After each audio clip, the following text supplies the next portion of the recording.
BRS party శ్రేణులతో party working president KTR teleconference నిర్వహించారు. ప్రతి రైతు వేదిక వద్ద రైతు సమావేశాలు నిర్వహించాలని కేటీఆర్ పిలుపునిచ్చారు.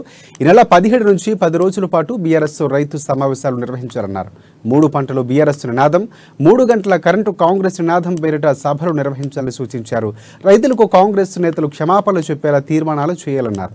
రేవంత్ రెడ్డి వ్యాఖ్యలు ప్రజల్లోకి విస్తృతంగా తీసుకువెళ్లాలని, కాంగ్రెస్ కు మద్దతిస్తే ఉచిత విద్యుత్ రద్దే అని కేటీఆర్ పేర్కొన్నారు. ఎకరానికి గంట విద్యుత్తు చాలనడం రైతుల్లో అవమానించడమని తెలిపారు. 24 గంటల విద్యుత్తు వద్దన్న కాంగ్రెస్ కుట్రను రైతులకు వివరించాలని సూచించారు. కటిక చీకట్ల కాంగ్రెస్ కావాలా, వెలుగు జిలుగుల బీఆర్ఎస్ కావాలా, తెలంగాణ రైతులు తెలుసుకోవాల్సిన తరుణమిదే అని కూడా కేటీఆర్ పేర్కొన్నారు.